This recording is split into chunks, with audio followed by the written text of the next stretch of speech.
ọmọ stars Jamiu tí gbogbo àmọ́ sí Jesus wọ́n ti mú Jesus o, wọ́n mú Jesus o, wọ́n mú Jesus o, wọ́n arrest Jesus o, ta láti bo wọ́n láti Sona 11 ta ló ṣiṣẹ́ yẹn wọ́n ní Yusuf Adepoju. Okay, let's watch. Kí ló lè kan ọmọ stars Jamiu Adegunwa nínú mátà tó wà nílẹ̀ yìí. Ẹ̀yin èèyàn mo fẹ́ kẹ́ nísìn sí fídíò tí mo fẹ́ play lẹ́ni dáadáa nǹkan tó fẹ́ sọ lẹ́ni dáadáa o, because èmi máa ń ro kíní kan wípé why. ẹjọ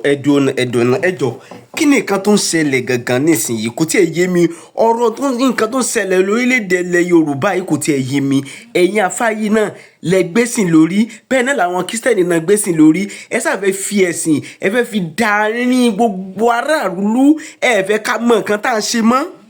ẹ sábẹ ká máa tẹ̀lé ẹ̀sìn ẹ̀yin mùsùlùmí náà ẹ̀yin lẹ máa bára yín jà ẹ̀yin Kristẹni náà lẹ máa bára yín jà ẹ̀yin náà lẹ máa ní kí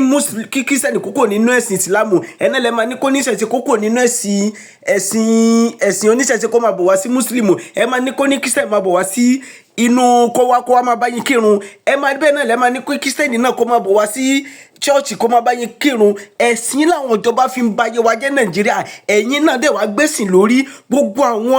àwọn tó gbẹ̀sìn wá Nàìjíríà gan wọn ò tiẹ̀ rí tẹ̀sìn rò mọ́ àwa la wá gbé lórí ẹgbọ́n nǹkan tó ṣẹlẹ̀ nínú fídíò yìí. oríṣiríṣi ni mo torí ẹ̀ jáde àwọn náà láàyè àdẹ̀nú dẹ̀ bú èmi náà ó búlì mi ó bà mí lórúkọ jẹ́ ó parọ́ mọ́ mi I can't is that lára àjà lórí lẹ́yìn wà sọdà gbogbo tó ṣe fún mi tó bà mí lórúkọ jẹ́ tó búlì ìyàwó mi tó parọ́ mọ́ ìyàwó mi tó ṣe gbogbo ẹ̀ náà mo kà á kún yí pé tó bá pé torí Ọlọ́run ni mo ṣe ń torí ẹ̀ ṣe sọdà gbogbo tí bá rí lábùkù àbí níbàní lórúkọ jẹ́ tó bá ṣe fún mi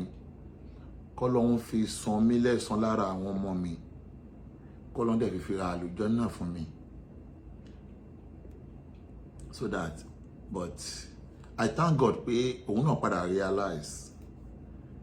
ó wá sọ àwọn ọ̀rọ̀ kan tó pọ̀ kí n tó wọnú ọ̀rọ̀ tí mo wá fẹ́ sọ lénìí ìpè àsìkò tó ń ṣe àwọn nǹkan tó ń ṣe yẹn o òun ti wà out of brain òun ò mọ tó ń ṣe òun ṣèrànú gbà yẹn ni ó sọ bẹ́ẹ̀ lóòótọ́ o má dá o tún máa prove ẹ̀ fún ẹ o ó ní òun mọ nǹkan tó ń ṣe pàápàá jùlọ kíyàn jáde kó sọ pé díndín ọba ìlú Ìlọrin tọ̀gùtì ní kíyàn sọ pé ọba ìlú Ìlọrin kíyàn sọ pé dídí ìmọ̀ọ́mù Ìlọrin àwọn tẹ́ pé Ìlọrin lẹ̀sìn lágbàpẹ́ sìn Ìsìláàmù wà nílẹ̀ Yorùbá gbogbo ilẹ̀ Yorùbá tó kù kò sí tán ti ń ṣe òòṣà kò sí tán ti ń gbé egun kò sí tán ti ń gbé ẹ̀yọ̀ Ìlọrin nìkan ni kò sí òòṣà so that kíyàn sọ pé díndín ìmọ̀ọ́mù ìlú bẹ́ẹ̀ yẹn kíyàn wá lálé ẹ̀ odindi ọba ìlú bẹ́ẹ̀ yẹn kíyàn wá pè ní tọ́gùtì ìyẹn làwa torí ẹ̀ dìde adẹ̀dúpẹ́ lọ́wọ́ gbogbo àwọn ọmọ Ìlọrin àtògo Ìlọrin tí wọ́n appreciate wa ń gbà tó padà fún wa ní nìsánù lèwúlà mọ́ certificate yẹn nìyẹn bẹ́ẹ̀ níbi tí kámẹ́rà wa yẹn so that adúpẹ́ lọ́wọ́ àwọn ọmọ Ìlọrin tó appreciate wa but ó padà sọ pé òun mọ tóun ṣe ń gbà yẹn bó tiẹ̀ já sí wípé báwọn ṣe ń gba àforíjì lọ́wọ́ àwọn èèyàn kọ́ lóhun ṣe ń ṣe ìtọ́wọ́ ẹ̀ ni kò tẹ̀ tí ì ṣe rí àforíjì ṣùgbọ́n ó padà sọ lórí àwọn ààrẹ pé òun ò mọ tóhun ṣe ń gbà náà ṣùgbọ́n kíní kan tí mo wá fẹ́ lò ń bẹ́ẹ̀ pé kó lè mọ̀ kó sọ bẹ́ẹ̀ ṣùgbọ́n kíní kan tí mo wá fẹ́ lò ń bẹ́ẹ̀ ni pé jẹ́ n kọ́kọ́ proof yẹn torí ọ̀kan lọ mọ ibi tí mo dẹ̀ fẹ́ lọ lẹ́nìí dẹ́ ìjìnà ẹni tó bá ní dátà kọ́ lọ́wọ́ dátà òbí tí mo ń lọ lẹ́nìí jìnà díẹ̀ ọ̀hún so that wàá rí pé wo fídíò tí mo fẹ́ play fún yín wàá rí o wo fídíò tí mo fẹ́ play fún yín máa gbọ́ o máa wo fídíò yẹn o. gbogbo tí mo sọ pa àbá ọba lọrin mo kò jẹ́ bí sàámà kọ́kọ́ má bínú ibi tí mo ti bú wọn bàbá àmàmù lọrin gbogbo tí mo sọ jẹ́ tí mo fi bú wọn mo kò jẹ́ bí sàwámà gbogbo bí mo ṣe bú wọn o mo kò jẹ́ bí sàámà kọ́ má bínú òṣì mo ń ṣe nígbà yẹn òṣì mo ń ṣe nígbà yẹn òṣì mo ń ṣe nígbà yẹn òṣì mo ń ṣe nígbà yẹn òṣì mo ń ṣe nígbà yẹn kọ́ má bínú àwọn èèyàn dẹ̀ bá mi wí ṣégun ẹlẹ́ àbábíkúrì bá mi wí gbogbo àwọn ẹgbẹ́ ọkọ̀ tó sọ fúnra rẹ̀ ohun tá à ń jáde lórí tó di wàhálà náà mo kàn ní ká kó padà síbẹ̀ ká wo ni o ó ní òṣì lòun ṣe nígbà yẹn ẹ wá wá dúró àwọn èèyàn tó ti fi òṣì yẹn confuse ẹ wá dúró àwọn èèyàn tó ti fi òṣì tó ń ṣe ń gbà yẹn confuse ẹlòmíì ti kú jẹ́ pé ohun tó gbé kúrò láyé lọ sọ́dọ̀ Ọlọ́run ni pé tọ́ọ̀gì ni ọba ìlú Ìlọrin ipe tọ́ọ̀gì òun lọ́ba ìlú Ìlọrin ló gbé kúrò láyé ìmáàmù ìlú Ìlọrin àìmọye tó sọ nípa ìmáàmù ìlú Ìlọrin ẹlòmíì ti kúrò láyé tí wọ́n padà mọ̀ ń sìn pé ohun tó ń ṣe ń gbà yẹn ò kò ń ṣe ẹ̀sìn o like I said pé kò kí ń ṣe ẹ̀sìn o òṣì ní o kò kí ń ṣe ẹ̀sìn o ẹlòmíì ti kú tí ó mọ̀ náà ẹlòmíì ti kú tí ó padà mọ̀ ń sìn pé gbogbo ohun tó ń ṣe ń gbà yẹn tẹ́yìn rí bẹ́ẹ̀ sìn ní o kò kí ń ṣe ẹ̀sìn o òṣì lòun ń ṣe òun ọmọ ohun tóun ń ṣe ń gbà yẹn because táwa bá tá à ń sọ ń gbà yẹn òun la torí èdè ọ̀tá ẹlòmíì lémi tẹ́ pé a máa wò pé ọ̀kan lọ́mọ yìí wàhálẹ̀ pọ̀ náà yìí tó ń ṣe ìrìn iṣẹ́ sin òṣì ní wàlẹ́kùn sálàmù fàgìdì wọn láì ẹ jẹ́ kí n kàn flash àwọn èèyàn bá àká kan gbọ́ nínú àwọn òṣì yẹn díẹ̀ kí n tó lọ bí tí mò ń lọ ni o jẹ́ n kàn play àwọn nínú àwọn òṣì dẹ̀. ó dá gbogbo tí bá fẹ́ bú ọba àlọ́rin mi ò ní kí irun ẹ̀ kò ní dá fọ́ba àlọ́rin kò dá gbogbo yín ayé ògbó yóò ní dá àbẹ́bẹ́ sórí burúkú ẹ̀rọ ń bẹ̀rù ọba àlọ́ àìrí ṣe oríire kò dá gbogbo àwọn máàmù lọ́rin ẹ̀ tó ní jù lẹ́nu tó ní jù ní jàmáà èmi àwọn ọlọ́run kọ́ ọba mi fún ẹ̀mí ni máa dá wọn bú fúnra mi kò ní dá gbogbo yín ẹ̀ ń ṣe èrè èmi ò ní ọ̀rọ̀ ẹ̀kọ́ ọba mi bú ẹ̀mí gbọ́ngàn ni máa gbà sí fún wọn gidi àbẹ́ ń ṣe èrè ni. wọn tó ní jù lẹ́nu èmi ò ní ìdíkì irun ẹ̀kọ́ ọba mi bú ọba lọ́rin èmi gbọ́ngàn ni máa gbà sí fún ọba lọ́rin gbà sí fún everybody. àwọn tí ò rówó rí wọ́n ti fún wọn tó 200,000 naira kan bóyá 300,000 rí ara wọn ti dẹ̀ lé. ó yá tó bá di next week mo fẹ́ sọ̀rọ̀ pa ṣé wíìkì ni mo fẹ́ sọ̀rọ̀ pa ọba àlọ́rin ṣé bí ọba àlọ́rin ṣe bó ṣe ń gbà kíkí ṣé bó ṣe ń kí ọba àlọ́rin ṣé ọba àlọ́rin yẹn ṣé ọba ìsìlámù ni mo máa sọ̀rọ̀ lórí ẹ̀ kẹ́mọ̀ pé mi ọba àlọ́rin ò ní túmọ̀ sí mi o èmi ò ní kí n rán yàrá kí tó sọ̀rọ̀ ọba àlọ́rin ṣé bó ṣe ń kí ọba àlọ́rin ṣé ọba ìsìlámù mu mo fẹ́ sọ̀rọ̀ lórí ẹ̀ àfáàwọ̀ àsàlámù àlékún aláàjì. ọba àlọ́rin wà láìtàn gúùtì ní òòṣà ní bó ṣe wà yẹn. ọba àlọ́rin wà láìtàn gúùtì ní òòṣà ní bó ṣe wà yẹn. ọba àlọ́rin wà láìtàn gúùtì ní òòṣà ní bó ṣe wà yẹn. tẹ̀lé wọn pé ẹ súnmọ́ àná bì sáwọn àfáà yóò sọ fún yín ni ìwú òṣèlú ẹnu gàdàgbà yáàbùrà ni kó wá sọ pé bàbá ọba àlọ́rin bó ṣe ń kí yín tó bá jẹ́ pé ìrùn yẹn ló ń sọ ń sìn pé bàbá ọba àlú lọ́rin o bó ṣe ń kí yín kò bá súnmọ́ ànábì mu wáyé tó sọ yẹn ìrùn yẹn lẹ́yìn kó sọ láti wọ́n ní àwọn ọlọ́run sọ òòrí yẹn sọ pé bàbá ọba àlú lọ́rin ẹ kò sọ jáde ó sọ yẹn jáde pé ó takò súnmọ́ ànábì sọ yẹn jáde nkúntùn sọ di kéè tó bá jó. ọba àlọ́rin ṣe tí ò dáa máa sọ fún yín gbọ́rọ̀ ọba àlọ́rin kan bọ̀ tí mò ń sọ fún yín ní tí mo yìí fi ń wọ̀nyí pé ẹ wo bó ṣe ń kí ọba àlọ́rin mo rí pé ẹ̀yin ọmọ kéwù ẹ̀yin ọmọ. torí ibi tí mò ń lọ jìnnà mo kàn ní ká kàn flashback ni pé ṣe mọ̀ pé gbogbo ohun tó ń ṣẹlẹ̀ yìí làwa nítorí ẹ̀ bá sọ pé eléyìí tó ń ṣe ìsìláàmù kọ́ kó máa bú ọba kó máa bú mọ́mù kó máa bú jóyè kó máa bú àwọn àfáà kó máa bú mùdírù kó máa bà àwọn èèyàn lórúkọ jẹ́ yẹn làwa ń bá fà ń gbà yẹn fún àwọn tí wọ́n bá ń rí wa for the first time àbáwọn tí wọ́n mọ ohun tó ń ṣẹlẹ̀ pé kí ló lè máa fa wàhálà inú mùsùlùmí yẹn làwa ń bá fà pé lè yóò da so nǹkan táwọn sọ pé kò da yẹn ló padà wá gbà wípé ohun tó ń ṣe yẹn òṣì ló ń ṣe nígbà yẹn ohun táwa sọ pé kò dá yẹn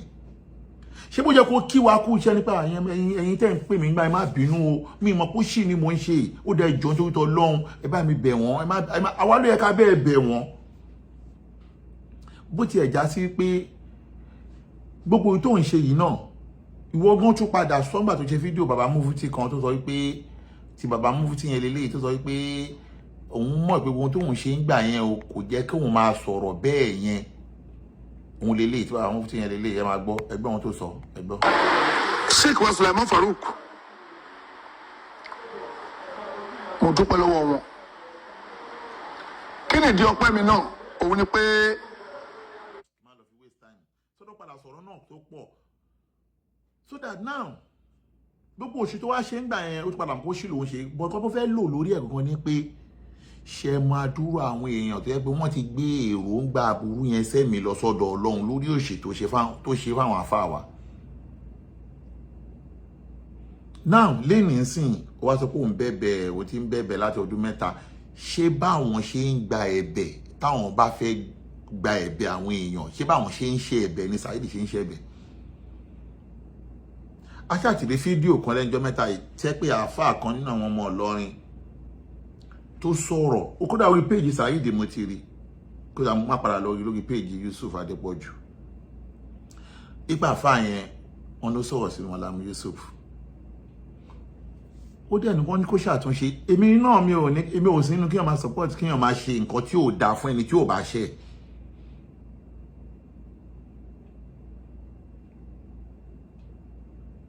èmi náà mi sì ń support bẹ́ẹ̀ so that ṣùgbọ́n the my kan tó fọ́nì sí mi ni wípé wọ́n ní káfá yẹn ṣe apology wọ́n wá kọ ohun tó máa sọ fún wọ́n kọ́ fún ni àfáà yẹn dẹ̀ ń ka ohun tí wọ́n ń kọ fún àfáà yẹn ń ka ohun tí wọ́n kọ fún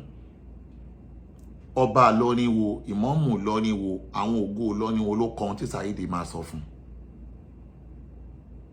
no èèyàn lè ná foríjì tí wọ́n bá ṣe àwọn ta ló kọ ohun tí Saheed máa sọ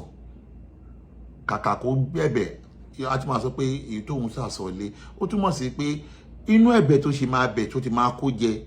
gẹ́gẹ́ bẹ́ẹ̀ náà ṣe kọ́ ẹni yẹn torí gbogbo tó ń ṣe lórí social media pápátá ẹ̀yin lẹ ń kọ́ wa a kàn padà understand jù yín lọ ni ẹ̀yin lẹ ń kọ́ wa tí mo lè máa prove ẹ̀ lẹ́ni tó pọ̀ gan ẹ̀yin lẹ ń kọ́ wa so that now sin bí Yusuf ṣe kọ́ sọ́wọ́ àfáà yẹn ìyẹn àfáà yìí bí Yusuf ṣe kọ́ fún àfáà yìí tá àfáà yìí ṣe ṣe kódà àfáà yẹn tó padà dárúkọ mi ìdẹ̀mọ́ tó kọ́ mi tàfáà yẹn àfáà òun mi ò rírí ọ̀ntìjọ́ tí mo ń ṣe program tó sẹ́yìn kíní sórí live program mi wọ́n wá gbé òun lágbàá mi ìdẹ̀ bá sọ̀rọ̀ mọ́ kí ló kàn pẹ̀lú àwọn àfáà náà mi ò mọ ilé ìbínú náà torí pé nǹkan tó ní kó sọ ló sọ àfáà yẹn ti ẹ̀ dànù. I think I saw the video this morning. Okay, this is the video. I saw the video. Yeah, video. Àwọn ọ̀rọ̀ tí mo sọ sí ọ̀kan nínú àwọn olùpèpè sójú ọ̀nà Ọlọ́run lára léyìí tó yẹ pé kò rí bẹ́ẹ̀ ta lẹni náà òun náà lẹni àpọ́nlé Malamu wa Yusuf Adépọ̀jù tọ́nà ń lò wọ́n lẹ́rin sí láti. gbogbo tó sọ yẹn wọ́n kọ́ fún ni ẹgbẹ́ lọ́wọ́ gbẹ̀yìn padà dárúkọ pé alájú ọ̀kan lọ́mọ má dá sọ́rọ̀ mi kíní kan kẹ̀dẹ̀ kan lókè tí ó máa ṣe kí ọjọ́ tí mò ń ṣe program bí ń tura jí fún ẹ̀ tó bá rántí fún ara ẹ̀ ló sẹ́ǹdì líǹkì sórí péjì mi orí messenger mi tí mo fi dá lóhùn jọ mi ò mọ̀ rí mi ò rí rí ọjọ́ tó ń sọ̀rọ̀ ọmọ Malamu Yusuf mi ò mọ̀ nǹkan kan pa mi ò dẹ̀ ní interest nípa ọ̀rọ̀ ẹ̀ so that bó ṣe lọ ṣàtúnṣe bẹ́ẹ̀ náà lè yẹ kí Saheed náà ṣe àtúnṣe but ibẹ̀ yẹn kọ́ mo fẹ́ lọ now mo wá ti wò pé lẹ́yìn ìgbà tá a ti fa ọgbọ́ ọ̀rọ̀ yẹn ègbé ti règbé òun náà ti padà dákẹ́ mo dẹ̀ wò pé lẹ́yìn ìgbà yẹn kí oníkàkùn move on kí n pátì so that mọ́ kí ìfù tèmi gangan nìyẹn pé kí n gba àwọn bàbá yẹn lọ́wọ́ ẹ̀ mo dẹ̀ dúpẹ́ lọ́dọ̀ Ọlọ́run pé Ọlọ́run ti fún mi láṣeyọrí ṣe kò sí pé àlìmọ́dúró àṣàkà àlìmọ́dúró àdìmọ́kíní kan kó máa wá lálé àwọn bàbá yẹn kó máa lálé ọba lọ́ni Ọlọ́run ti lò mí mo yẹ sọ pé Ọlọ́run ti fún mi láṣeyọrí tó pọ̀ ṣe tí wo bá mọ̀ nínú àwọn àṣeyọrí tó Ọlọ́run fún mi ṣe nìyẹn so that mo rò pé kíyàn lọ wá nǹkan mi ṣe nínú ayé ẹ̀ gbogbo akọ́lá máa jẹ́ àfa oníwàásì lórí social media gbogbo akọ́lá máa jẹ́ àfa aládùúrà tó máa gbowó lórí social media gbogbo akọ́ ọmọ ṣiṣẹ́ ni mí hustler ni mí kí n tó kó Nàìjíríà mi ò fàáfà jẹun gbàdé mo dé ìlú òyìnbó náà mo ń ṣiṣẹ́ mi mo dẹ̀ rí pé nǹkan tí mo ń ṣe yìí mo ń ṣe pẹ̀lú àníyàn pé mo ń ṣiṣẹ́ fẹ́ sìn ni ṣùgbọ́n wà tọ́lọ́dẹ̀ fún mi láṣeyọrí jẹ́ ń lọ fèsì nǹkan mi tó kù náà that's why mo jẹ́ lọ ẹ̀rú ara mi sí school lẹ́gbẹ̀ẹ́ tún lè busy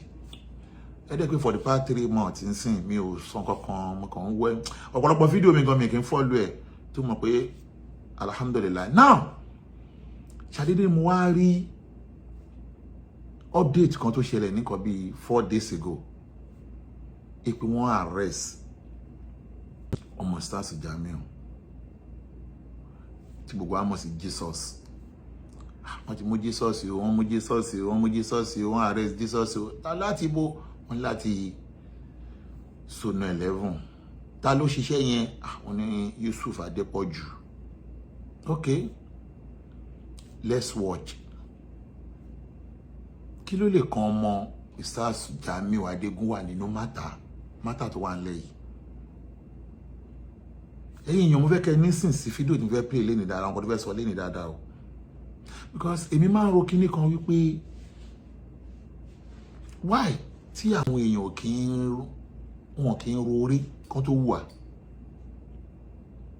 why just pé ọkàn ló máa ń tàn àwọn èèyàn kan tó wù wá because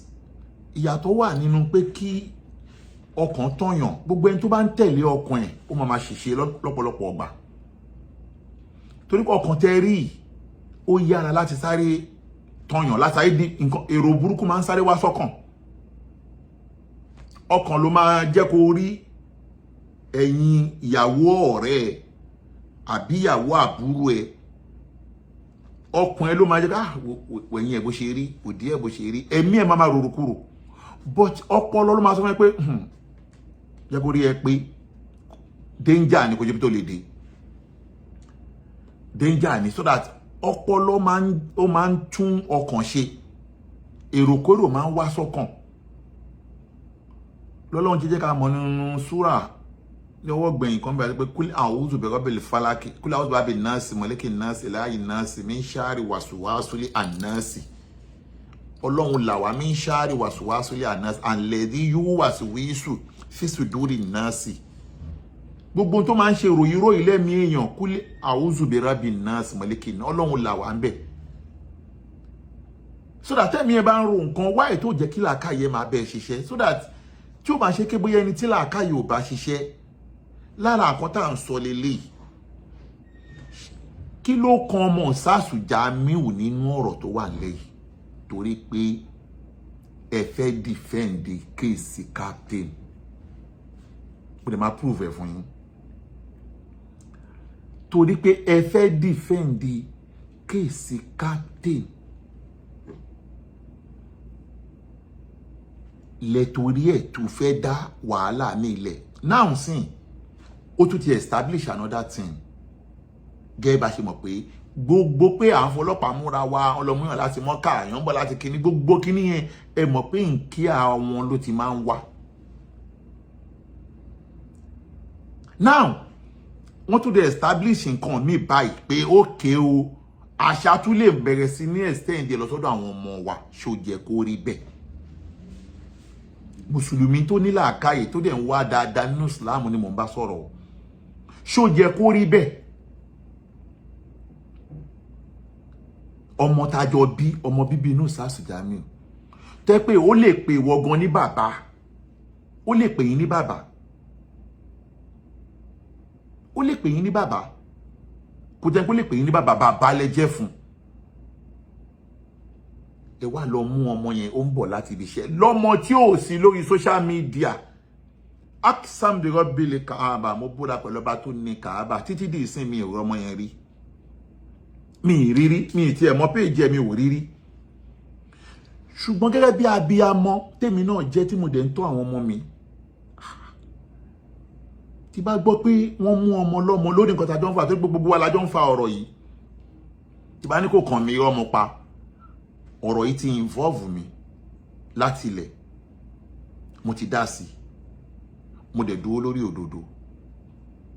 mo dúró lórí òdodo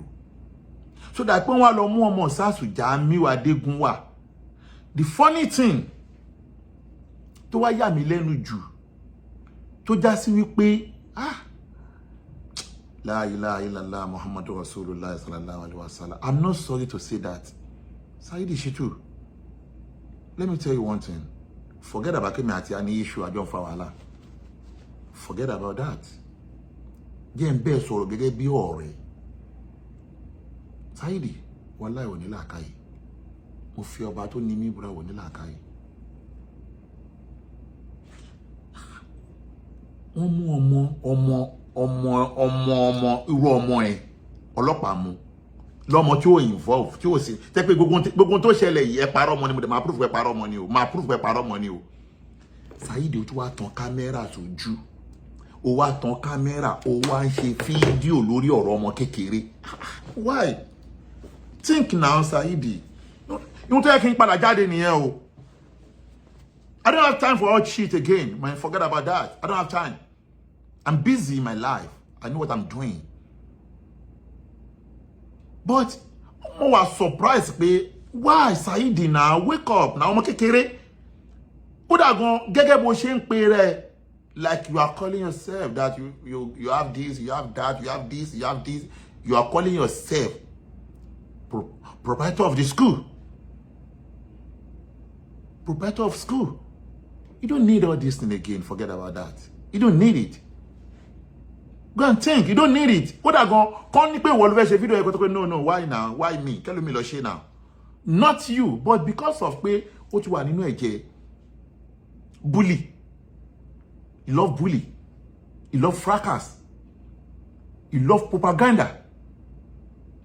What you are in a that's why. I was surprised, you know, between me and you. There was something going on behind the camera between me and you, which I'm not ready to mention the people behind the camera. I need to let them know because you are the one that called them about your school, so that. And then I told them that talk to this guy now. Now. Oromo kekere. Think about that now. They're already now.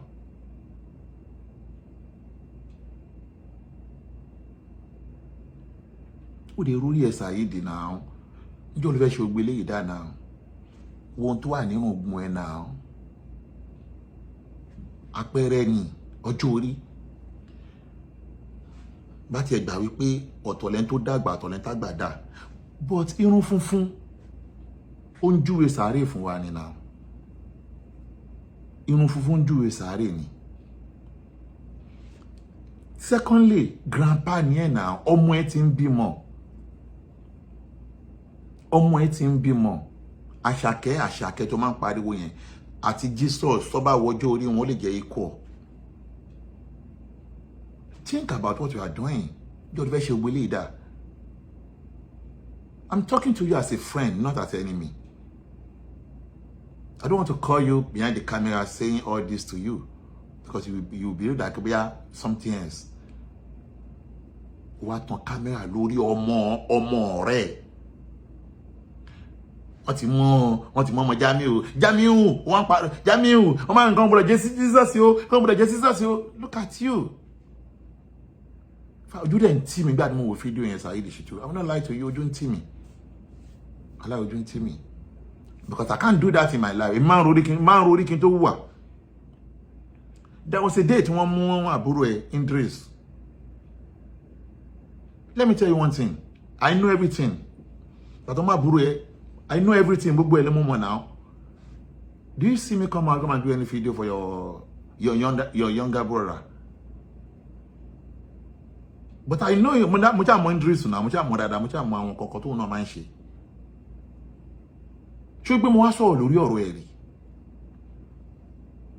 But I don't know why. Me mo bi yan ṣe máa ń think kiyan tó wà. Kódà ko no fẹ́ ṣe irú nǹkan bẹ́ẹ̀ fọ́mọ ya. Ẹ má ka lọ sọ́dọ̀ àwọn ọmọ wa o. So that ihun tó bí sábà bí fídíò yìí lélẹ̀. Ẹlẹ́ẹ̀kejì wa ni wípé ọjọ́ tó mú ọmọ yẹn nobody knows what is going on. Kí ló fà tó fi mú àmọ́ nǹkan tó ṣe. But why dijọ́ kejì Saidi Shitu wá tún bọ́ta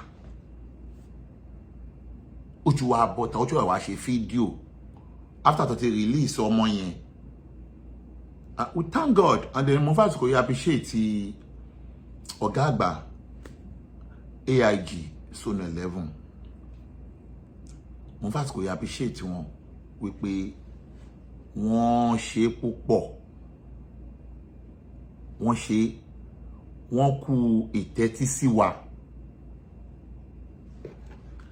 because bí a tẹ́mi náà gbọ́rọ̀ yẹn mo gbé àwọn ìgbésẹ̀ kankan gẹ́gẹ́ bí wípé Nàìjíríà àjọ ní Nàìjíríà ni ṣẹ́rí Nàìjíríà yẹn àjọ ní Nàìjíríà yẹn ni kò sí ohun tó lè ṣẹlẹ̀ Nàìjíríà yẹn kẹ́ gbá rough game this time around yóò kò dàbí tẹ́lẹ̀ mọ́ o kẹ́ gbá rough game tó bá ti já sí wípé àwọn ọlọ́pàá ló involve tí ó ń ṣe kidnapper tí ó ń ṣe kidnapper o tí ó ń ṣe àwọn assassin lẹ lò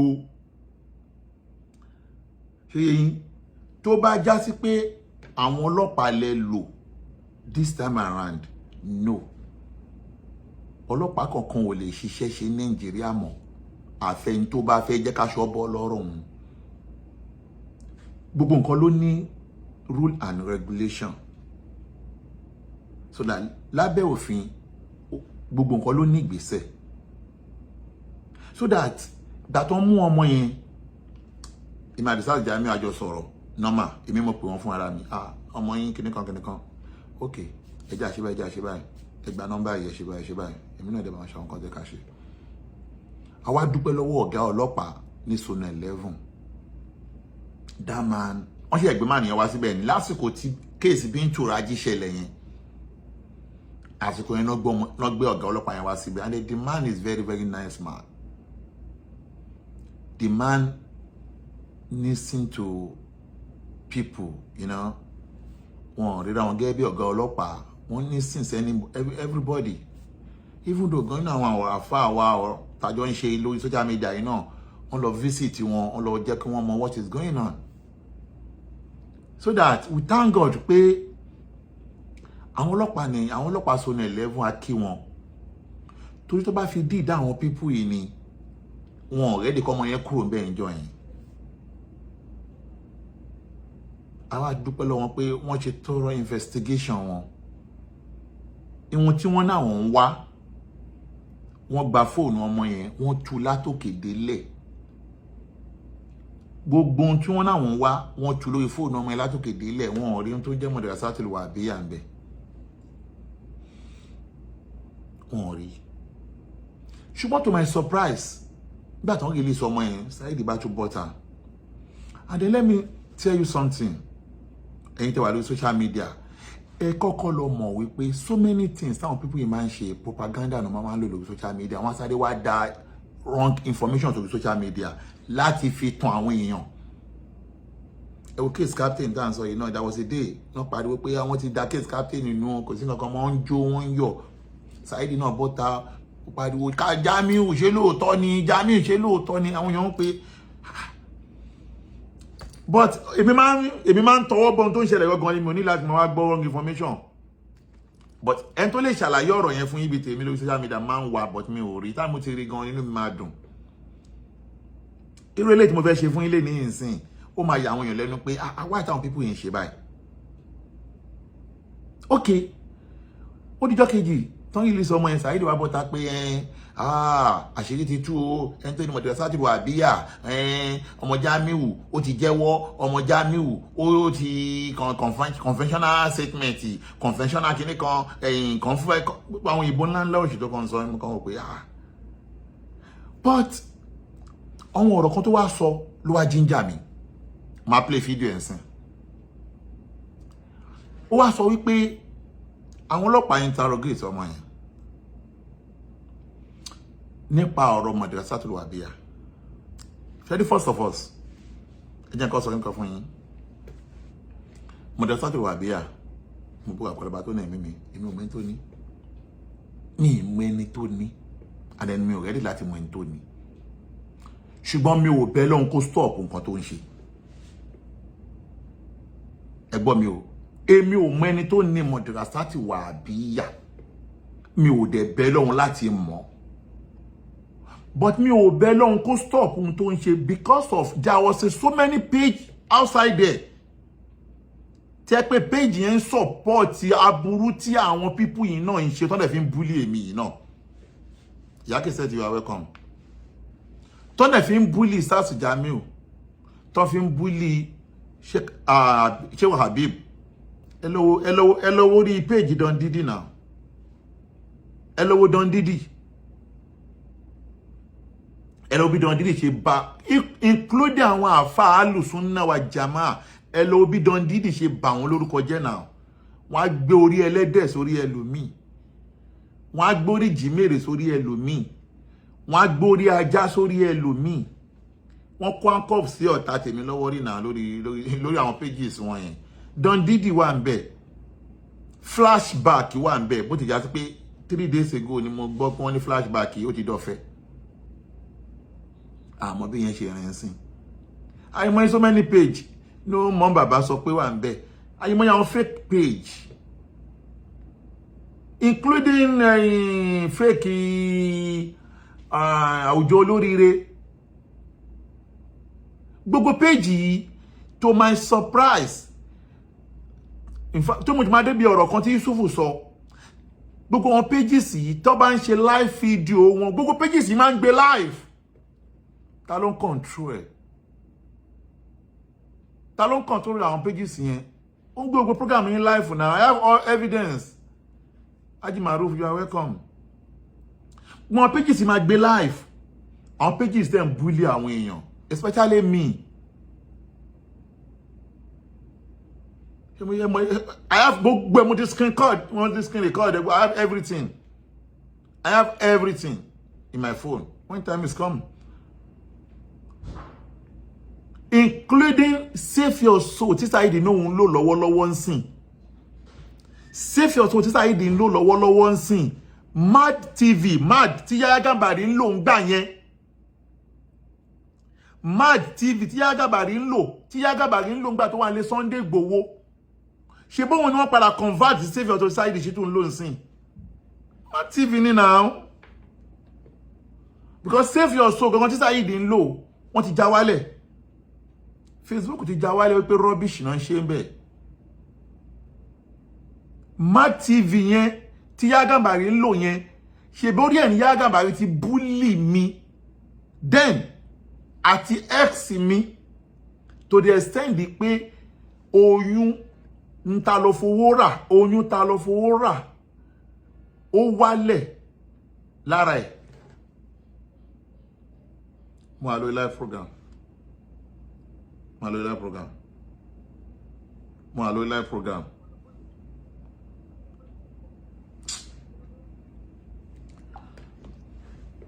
so that orí Mad TV tí Saidi padà fi ń ṣe programu tó fi ń sọ pé tóun náà fi ń sọ pé péèjì kan ò dá pé péèjì kan ń bully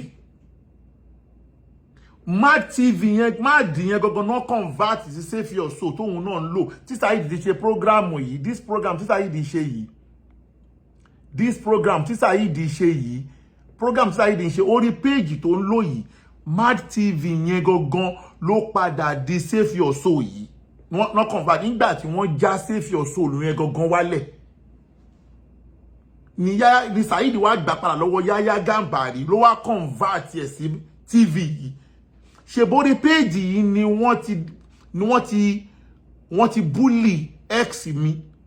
tí mo mọye tí mo lọ ná lórí ipe mo lọ ṣe IVF fún gbà yẹn tó pé ọjọ́ tí Yahya Gambari bully ọmọbìnrin yẹn ni ọmọbìnrin yẹn rí ẹ̀jẹ̀ lóyún yẹn bàjẹ́ lára ọmọ yẹn títí tó fi kúrò nínú ilé mi ìmí ò dúró sí lára náà ṣe mọ damages tẹ́tí fi àwọn fake page yín ṣe and then Saidi ń sọ pé òun ò mọ nǹkan kan nípa Mad TV yẹn ẹ jẹ́ àfi náà jóra wa náà ká tó fi jọ́ ọmọ làkejì ni Yusuf ẹ̀dẹ̀ ń support Saidi gbogbo yín ẹ̀dẹ̀ ń support Saidi nígbà náà títí dì sìn tó bá wọ́n sọ pé èèyàn kan fẹ́ sọ̀rọ̀ nípa ọ̀rọ̀ fake page ṣé Saidi ló jẹ́ kó wá sọ̀rọ̀ lórí ẹ̀ pẹ̀lú adúrú fake page tó ní n tó gbé mi tó jẹ́ kí n wá jáde gangan nìyẹn o because èmi ò ní tolerate irọ́ àti pé kẹ́ máa wá tàn àwọn èèyàn now ó wá bọ́ tàǹjọ́ kejì ẹ wá fẹ́ sọ̀rọ̀ nípa ọ̀rọ̀ madrasatul wahbiya like mo tún sọ mi ò mọ madrasatul wahbiya rí mi ì dẹ̀ rẹ́dí àti mọ̀ Yusuf ti parọ́ pé mi náà mo ní rí gbogbo èèyàn ló sọ pé ní madrasatul wahbiya ó ti parọ́ pé mi mo ní but èmi ò bẹ́ lọ́hùn kí madrasatul wahbiya stop irọ́ kó stop ohun tó ń ṣe lópin ìgbà tẹ́yìn náà bá ti lè stop ọba búlì who is ọba búlì tàrídàgbò fake page ilẹ̀ tó kọjá Saidi ṣé Àjọkẹ́ ò sọ fún wa ní Àjọkẹ́ sọ náà mo ti gbọ́ lórí kàkàkí lánàá Àjọkẹ́ jẹ́ ká mọ̀ náà nígbà tí Àjọkẹ́ wà pẹ̀lú ẹ̀ so that ó wá bọ́ta ní tí wọ́n fẹ́ lò léléyìí o ó wá sọ àwọn ọ̀rọ̀ kan wípé la ilaha illallah wípé àwọn ọlọ́pàá wá sí Èkó wọ́n wá mú Jesus ọmọ Ìsásù Jamiu ṣé wá nígbà tó sọ̀rọ̀ yẹn lọ ó ní ó dẹ̀ ti jẹ́wọ́ wọ́n ṣe kíní kan nípa ọ̀rọ̀ madrasatul wahbiya ẹ máa wá wo irọ́ tó ń pa mọ́ ọmọ yẹn o máa járọ yẹn sí yẹn mo dẹ̀ máa play àwọn fídíò Yusuf kan ló máa fi járọ yẹn o ẹ náà kú mọ́ kèémí kò sẹ́ẹ̀dì kò sọ̀rọ̀ ni Saidi wá sọ ọ̀rọ̀ kan ó ní wọ́n dẹ̀ tó ààrẹ sí káptéènì náà mo kàn tún wò pọ́n tó ààrẹ sí káptéènì àwọn pípé yìí tó dé wọ́n ti dé pẹ̀lú dirty game àdìyó àgbáyé kò ní bàjẹ́ number 1 gbogbo lọ ni salute longest time pé wọ́n tún arrest captain náà ẹ máa gbẹ́lẹ́nu ẹ̀ sìn yìí o wọ́n arrest captain gẹ́gẹ́ bí ọmọ ògbóró mo ní àwọn people ìtúndé pẹ̀lú géèmù yìí wọ́n arrest captain mo kàn tọwọ́ bọ̀rọ̀ kí ló ń ṣẹlẹ̀ bá kí ló yẹ ẹ wá wo ọgbọ́n àti ète tí wọ́n tún wá dá o kẹ́lẹ̀ mọ̀ pé àwọn people yìí láìláì ṣe mọ̀ pé kéèsì Bíntù Rájí tó ń lọ dìgbò sínú ẹrù ẹ̀ kan nítorí wọ́n fẹ́ mú Bíntù Rájí gbogbo àwọn náà budán yẹn o àwọn náà budán yẹn báyìí máa ń budán yẹn ní Òṣogbo yẹn nìyẹn o ṣe dàìdẹ́ tó máa bá àwọn budán yẹn gangan gbogbo àwọn dirty game yẹn kò ṣẹ̀yìn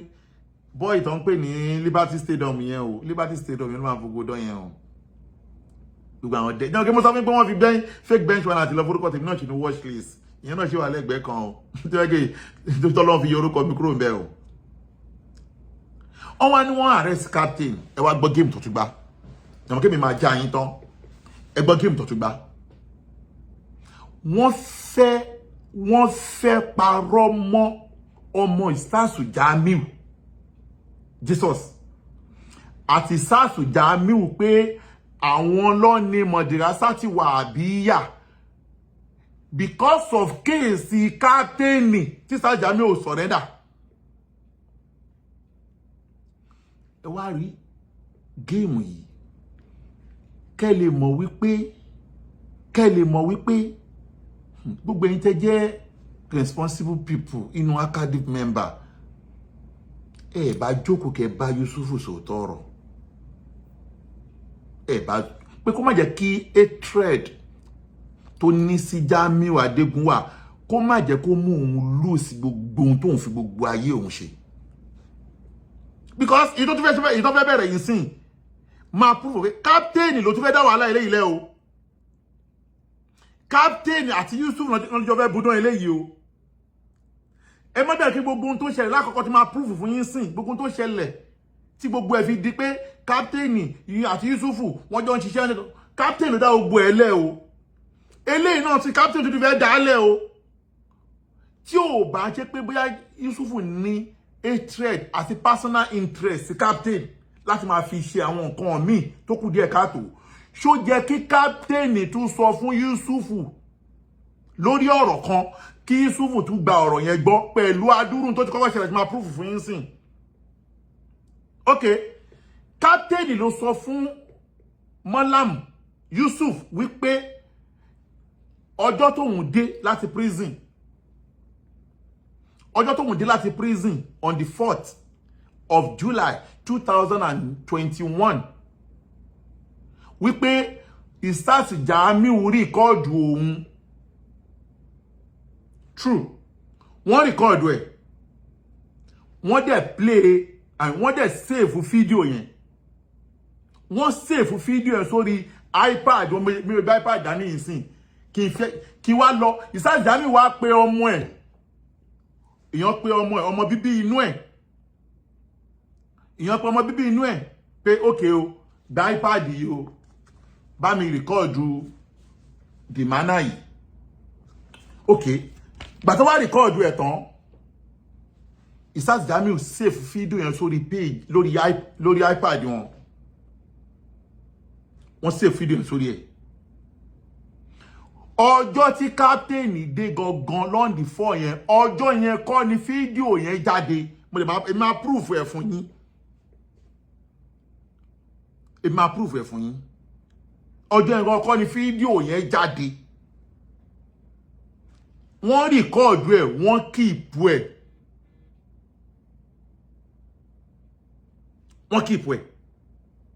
I get my point. Okay, ìgbà tí wọ́n kíìpù fídíò yẹn ọmọ Ustaz Jamiu lóòótọ́ gẹ́ bí wọ́n ṣe sọ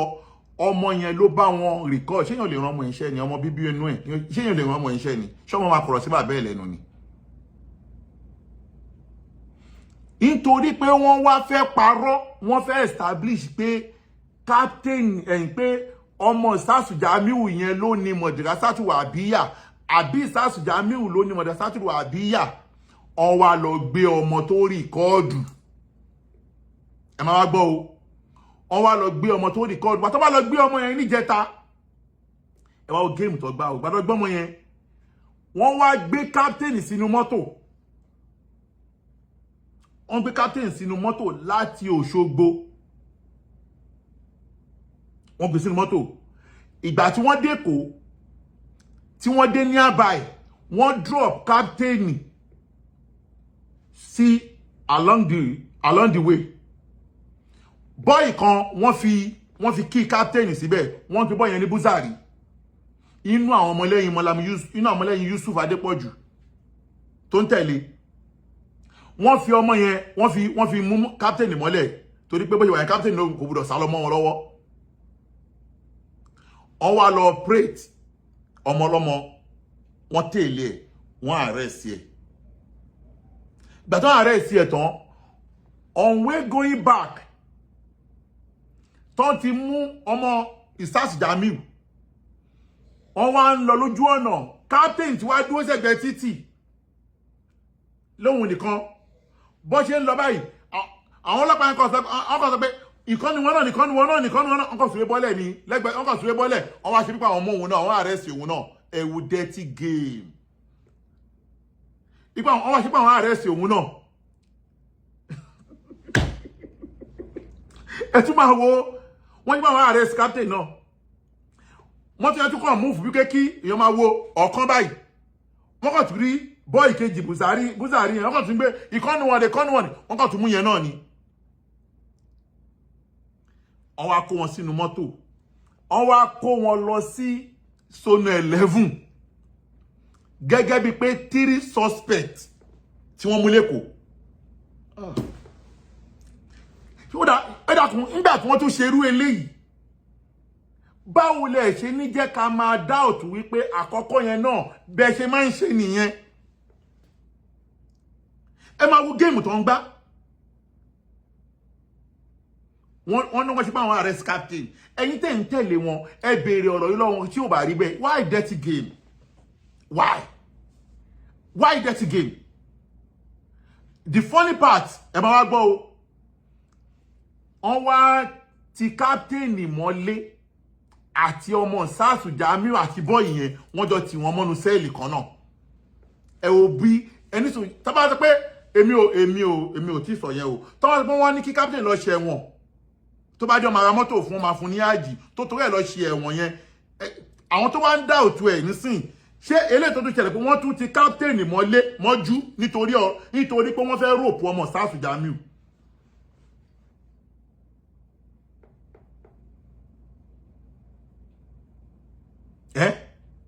Wọ́n ti captain mọ́lé nítorí pé wọ́n fẹ́ ròpù ọmọ sáàsù Jamiu.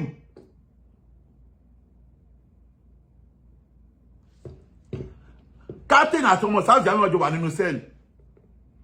Automatically wọ́n ti máa fi recording sí captain lára. Ká gbà pé àwọn ọlọ́pàá máa ń ṣe irú ẹ̀ fún criminal. Ṣọ́mọ sáàsù Jamiu jẹ́ criminal. Captain wa ń bá ọmọ sáàsù sọ̀rọ̀ nínú sẹ́ẹ̀lì wípé nítorí ọ̀rọ̀ Madrasatu Wahbiyya yẹn ni tó yẹ pé ọjọ́ tí mo dé yẹn ẹ máa gbọ́ o wọ́n fẹ́ tọwọ́ bọ ọpọlọ ọmọ yẹn ẹ bá bímọ kó tọ́ o. Okay, the third person is Muftau Busari. Òun náà ni mo ní Busari. Ó wá ní kí captain wa dọ́gbọ́n tọwọ́ bọ ọmọ yẹn lọ́pọlọ. Wípé ọjọ́ tí mo dé láti prison yẹn tó fi rìkọ́ọ̀dù mi tó fi ń stream ẹ̀ lórí Madrasatu Wahbiyya. Captain wa ń tọwọ́ bọ ọmọ yẹn lẹ́nu. Tílẹ̀ fi mọ́ kí lọ́mọ yẹn bùkẹ́ lọ́wọ́ báyìí. Gbogbo tó ń sọ òye mi. Tẹ́mọ̀ wọ́n ti máa fi recording sí captain lára. Ẹ wo bí captain ṣe ń ṣe ayé ẹ̀ gẹ́gẹ́ bí ẹni tí kò ní ayé. Kò ní dignity kankan tó fẹ́ protect. Èmi Alimi Àdìó ọmọ Kòwé. Èmi Alimi Àdìó ọmọ Kòwé. Èèyàn kan ní pé kí n lọ sunu sẹ́ẹ̀lì nítorí pé ó fẹ́ bà ayé ẹnìkan jẹ́.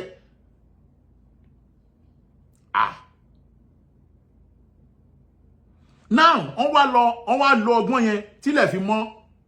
ihun tó ọmọ ọlọ́mọ ò mọ̀ ń pa ẹ̀. Ọmọ yẹn ò lè sọ. Ó wá tọwọ́ bọ ọmọ yẹn lọ́pọlọ títí. Ọmọ ọlọ́mọ nígbà tí nǹkan tí ó mọ̀ ń pa ẹ̀. Nígbà tí ó mọ̀ ń pa ẹ̀. Ilẹ̀ wa mọ́. Wọ́n wá tú fóònù ọmọ yẹn láti alẹ́. Wọ́n tú fóònù ọmọ yẹn mọ́jú. Wọ́n rí Madrasatu Wahbiyya lórí fóònù ẹ̀. Wọ́n rí Madrasatu Wahbiyya lórí fóònù ọmọ yẹn. Dẹ̀díjọ́ kejì àwọn lọ́yà dẹ̀ dé bẹ́ẹ̀ nọ́mà ọ̀gá ọlọ́pàá sọnù 11 mo tún kí wọn lẹ́ẹ̀kan sí. Gẹ́gẹ́ bí pé wọ́n ti mọ ohun tó ń ṣẹlẹ̀ pé àwọn people dirty game náà máa ń gbá. Dirty game. Then call release ọmọ yẹn on bail. Torí gbogbo àwọn game yòókù tẹ́tí lọ gbá láti Federal High Court ìtí Liberty Stadium lọ bá yín gbá. Dirty game. Dirty game. Ṣé gbogbo tẹ́ ń sọ yẹn Jamiu tó bá mọ̀ tán gbélé ọmọ yẹn lọ́wọ́ kí ni ń gbélé lọ́wọ́? Saidi, stop it. Stop it. Tó bá ń lo garawo gbogbo tẹ́ ibi láàbá tí máa dá sí máa ro tiwa mọ̀nà kọ́ àmà jáṣẹ́ yẹn náà. Now kẹlẹ̀ wá mọ̀ pé tí mo sọ yìí òótọ́ ni pé wọ́n play game yẹn. Saidi kan rè kọjá ẹ wá gbọ́ lẹ́nu Saidi fún ara rẹ̀ ọ̀rọ̀ ọmọ kékeré ọ̀rọ̀ ọmọ inú ẹ. Àwọn ọlọ́pàá wá sí Èkó láti wá mú ọmọ wọn bí.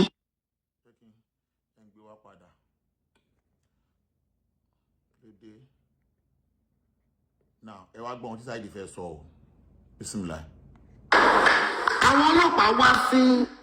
Èkó láti wá mú ọmọ Jamiu Adegunwa. Nígbà tó mú ọmọ yẹn, wọ́n bí. Báwọn ọlọ́pàá yẹn ṣe ń lọ, wọ́n tún mú captain. Wọ́n tún captain náà arrest. Báwọn ọlọ́pàá yẹn ṣe ń lọ, wọ́n tún mú captain. Why tó sọ bó ṣe mú captain? Gbọ́ ewu yín fọpọlọ àwọn èèyàn ṣeré. Torí pé ẹ fẹ́ parọ́. Torí pé ẹ fẹ́ parọ́. Ẹ tún wá mú captain. Kẹlẹ̀mọ̀ captain yẹn fúnra kẹlẹ̀mọ̀ captain mo ti sọ tipẹ́tipẹ́ pé irú captain yẹn. Asiri, you are welcome, Major Rashid. irú captain yẹn mo ti sọ tipẹ́ pé irú yẹn kò, in fact ó jẹ́ kí gbogbo mùsùlùmí ó jẹ́ kí a pawọ́pọ̀ gbogbo mùsùlùmí kí gbogbo àjọ rán captain lẹ́wọ̀n gbére. Gbogbo mùsùlùmí ayé tó bá ń fẹ́ kí àlàáfíà jọba ó yẹ kí gbogbo wa rán captain ní ẹ̀wọ̀n gbére pẹ̀lú adúrú wàhálà tó ti dá sílẹ̀ nínú Islam wa yìí. Bọ̀kọ́ tí mo fẹ́ lò ń bẹ̀ ni pé tí kì bá ń ṣe wípé Yusuf Adépọ̀jù ní personal interest nínú captain, ṣó jẹ́ kí Yusuf tún believe captain mọ́. Mo máa tún proof pé ó tún fẹ́ parọ́ fún wọn ni o. Now ẹ máa gbọ́ lẹ́nu Saidi wípé wọ́n mú captain, ẹ máa gbọ́ o. Gbogbo tó torí ẹ̀ ṣe kinní yìí nítorí pé kéèsì captain tó ti wọ kóòtù ni o. Ẹ máa wá gbọ́ o. Bismillah. No. Nígbà tó wá mú captain náà, ó wá gbá wọn méjèèjì, ó gbé wọn lọ station. Pàtó gbé wọn dé station, wọ́n ti wọ́n mọ́lé. Ilẹ̀ mọ́. Interrogation bẹ̀rẹ̀. Wọ́n mú captain tó kúrò nínú ọgbà ẹ̀wọ̀n. Wọ́n gbé captain lọ sí hòtẹ́ẹ̀lì yẹn. Mi ò dárúkọ hòtẹ́ẹ̀lì náà. Captain wà ní hòtẹ́ẹ̀lì tó ń gbé sí nígbà tó dé látọ̀gbà ẹ̀wọ̀n. Jamiu sọ̀rọ̀ ìwọ náà bọ́ kó refresh ọ̀rọ̀ yìí pé kò rí bẹ́ẹ̀ lọ ni. Fídíò ẹ̀ tó ti confam ìwọ náà ó ti confam ẹ̀. Captain náà ti confam ẹ̀. Gbogbo ayé ti confam ẹ̀. Ìwọ gọ́gọ́ ti confam ẹ̀. Fídíò tó ti confam ẹ̀ wà lẹ̀. Má jiyàn o. Jamiu má jiyàn o. Wọ́n wá gbé captain wa wà ní hòtẹ́ẹ̀lì yẹn. Ìwọ tó bá morúkọ hòtẹ́ẹ̀lì yẹn táìpù ẹ̀ síbẹ̀. Èmi ò morúkọ ẹ̀. Mi lè fẹ́ gbé ọmọ ọba fọ́sùn. Captain wa wà mẹ́. Ọmọ Jamiu wá sọ pé bàbá òun gbé òun sínú mọ́tò ọmọ ẹ̀tọ́ mú yẹn ọmọ ẹ̀tọ́ mú yìí. N tó sọ fáwọn ọlọ́pàá ni mò ń kóòtì I'm only quoting what he said. N tó sọ nìyẹn torí àwọn tí ẹ wà ń bẹ àwọn tí wọ́n wà ń bẹ tó wà ń bẹ. Ó ní bàbá òun gbé òun sí mọ́tò. Àwọn wá jọ lọ sí ibi tó wà tí captain wà. Tí Jamiu tí hòtẹ́ẹ̀lì tó fi sí. Tó fi captain sí. Bàtà wà wà mẹ́. Bàbá òun wá gbé iPad ẹ̀ lóhùn lọ́wọ́. iPad Jamiu wá gbé. Bàbá ẹ̀ wá gbé iPad ẹ̀ lóhùn lọ́wọ́. Ó gbé lóhùn lọ́wọ́ kó ń gbà. Captain wa wà wájú. Ó wá ní kó má record. Jamiu orí bí àbí orí bẹ́ẹ̀. Ọmọ yẹn ló ń sọ pé tó ní pé nígbà tó ń bí pé kí ló mọ̀ ń pa ọgbọ́n ọkọ báyìí. Ọmọ máa ń pa o. Dádì òun ló kàn gba iPad lóhùn lọ́wọ́ o. Wọ́n lè ṣá sí ibi tó ń fẹ́. Ó yá máa record. Àwọn fi record captain.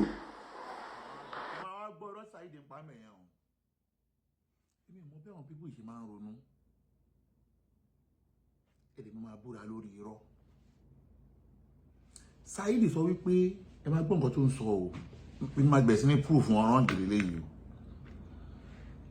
Saidi ó ń fẹ́ dọ́gbọ́n establish wípé bọ́n ṣe gbé iPad lọ́mọ yẹn lọ́wọ́ wípé ọjọ́ yẹn gangan on the 4 yẹn wípé ọjọ́ yẹn gangan ni wọ́n lọ live lórí Madrasati Wahabiyya. Ẹ gbọ́ mi o, èmi ò ní tí Madrasati Wahabiyya ń ṣe ò dá o. torí wọ́n ń ṣe bẹ́ẹ̀ fẹ́mi náà lórí àwọn pages mi èmi lèmi sọ o ìwọlé máa lè sọdún tèmi ń sọ yìí o mo ní àwọn pages tó ń ṣe bẹ́ẹ̀ fẹ́mi náà tó pé tó bá dẹ̀ ń ṣe live lórí page Yusufu àti Saidi àwọn pages yẹn máa ń gbé èmi lèmi sọ o lèmi sọ pé mo ti wọ́n dẹ̀ sátìwò àbí à ń ṣe ó tèmi lọ́rùn ó tèmi lọ́rùn èmi dẹ̀ ti rí page Yusufu rí tó gbé èmi náà tó ń búlì mi ń bẹ̀ èmi ti rí page Yusufu níbi tí wọ́n ti búlì mi lórí page Yusufu gangan òun lélẹ́yìí sọ̀rọ̀ tí wọ́n ti pọ̀ tí wọ́n dẹ̀ sátìwò àbí à ń ṣe ó tẹ́ mi lọ́rùn torí ẹ̀wọ̀ òun lélẹ́yìí the same captain lélẹ́yìí the same captain ló wà lórí page Yusufu tẹ́ bá lọ wò orí Yusufu nìyẹn Adépọ̀jù Yusuf Ọlátúnjí àbí Ọlátúndé jáde Ọlátúndé Akadip ṣe yìí sọ̀dà ẹgbọ́n wọn tí captain kọ sórí ẹ̀ èsì ọ̀rọ̀ fún ẹran lọ́mọ èsì ọ̀rọ̀ fún ẹran lọ́mọ àti èsì ọ̀rọ̀ fún ẹran lọ́mọ lórí irọ́ tó pa mọ́ mi àti reason tí Jamiu Adegunwa ṣe jẹ́ ọkọ olóṣó lórí péèjì Yusuf gangan wọ́n wá gbé ajá síbẹ̀ ẹ máa gbọ́ wọ́n wá gbé ajá síbẹ̀ this one is a bully forget so that tí péèjì kan bá wá ń bully ìwọ náà èmi ò lè ní kí péèjì yẹn èmi ò lè kó stop torí pé péèjì tí ẹ gan fún ara ẹ o ti fi bully rí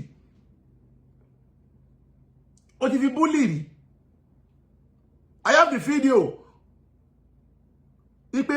ó wá pé Jamiu ní ọkọ olóṣó ìyẹn the same captain yìí náà kí ni interest Yusuf Adépọ̀jù lórí captain tí captain fi ń bully lórí page yẹn because ìwọ̀n tí page yẹn ń ṣe is a bully ìwọ̀n tí page ìwọ náà ń ṣe is a bully ni forget about that so that tó bá wá ń lo àwọn èèyàn láti máa fi bully àwọn èèyàn tí wọ́n bá bully wọn náà bully ẹ nìyẹn so that ọjọ́ ìran ọjà ìgbà mo sọ pé welcome to the fracas ẹ̀hún ni ìgbà mo ṣe screen recording yìí mo sọ pé Yusuf Adépọ̀jù welcome to the tó yìn mí ní full video yẹn lọ́wọ́ mo sọ pé welcome to the fracas òun lélẹ́yìí where is it I have the full video let me play it òun dà ẹ kí n wá fídíò yẹn okay fídíò yẹn lélẹ́yìí mo ń bọ̀ lórí ọ̀rọ̀ tí mo ń sọ lọ o mi ò kó lórí ọ̀rọ̀ yẹn o mo ń bọ̀ lórí ọ̀rọ̀ yẹn o where is the video mo ní fídíò yẹn lọ́wọ́ náà okay òun lélẹ́yìí so that ẹ wò òun lélẹ́yìí padà wá òun lélẹ́yìí mo dìdí screen record ẹ̀ nígbà yẹn àwọn fídíò mi gọ́dọ̀ sọ wà ń bẹ́ o gọ́dọ̀ mo sọ gbọ́ o bismillah. Assalamu alaikum warahmatullahi wabarakatuh. Ẹ dákun ẹ bá mi kí Yusufu káàbọ̀ ẹ bá mi kí òpònú Adépọ̀jù Yusuf Ọlátúndé Adikampu ẹ bá mi kí káàbọ̀ sí fracas. Inú mi dùn pẹ̀lú fọ́tò fídíò tí mo rí because mo ti sọ fún oníyàwó mẹ́ta tẹ́lẹ̀ mo ní ká bá sọ kíní di fracas kò ní pè wọn èmi ò ní kí wọn máa ṣe fídíò mi dẹ̀ ní kí wọn máa debunk ohun tí mo bá sọ ṣùgbọ́n tá a bá sọ di fracas mo ní kò ní pè wọn so that ẹ bá mi kí Yusuf káàbọ̀ sí fracas náà inú mi dùn pẹ̀lú fídíò tí mo rí lórí péèjì òpònú aláìnílàákàyè tó ń pè ní Yusufu Adikamp. You are welcome to Fracas. I love this. Hey, Yusufu. Wallahi walumasu. Wallahi. Wo. Wash out. Wagbado mi jọ Friday. Walumasu. Ele yóò pònú ele lè máa dá lóhùn. Ele yóò pònú yìí. wọ́n Yusufu wàá gbádùn mi òun náà jẹ́ kí mo mọ̀ screenshot yẹ ṣé ti rí mo ti mú lórí bẹ́ẹ̀ keep as a record ṣé ti rí kò sí kéèsì mọ́ láàrin èmi àti ẹ you do me I do you God no go fail. now èmi kàn mú yẹn wá gẹ́gẹ́ bí ẹ̀rí wípé tèmi bá sọ pé mọ̀dàsátì wà bí àwọn tó ń ṣe lọ́dọ̀ tèmi kò gbọ́dọ̀ stop ìdí nìyẹn torí wọ́n ṣe bẹ́ẹ̀ fèmí náà lórí page Yusuf àdànà àwọn fake page yìí mìíràn wà tó máa ń lò now jọba padà síbi tí mo bá bọ̀ sọ̀rọ̀ wọn wá fẹ́ launch wípé bóyá ọmọ ìsásùjà Jamiu yẹn bóyá ó mọ̀ ń pa ìtorí pé ọmọ yẹn record bàbá ẹ̀ ránṣẹ́ pé kó record and recording yẹn ni Yusuf náà wá ń kóòtì níbi ọ̀rọ̀ yìí ìkọ́ni ẹni Yusuf ń sọ̀rọ̀ níbi ọ̀rọ̀ yìí o òun ní Yusuf ń sọ̀rọ̀ níbi ọ̀rọ̀ yìí o ẹ máa gbọ́ o ẹ gbọ́ bismillah. ọjọ́ tí captain kọ́kọ́ dé ọ̀dọ̀ Adegunwa ní July 4 wọ́n ní kí captain ṣe fídíò ọjọ́ yẹn pa á ní èmi ò sí nílé ẹnìkan kan pè mí lórí fóònù wípé captain ti jáde o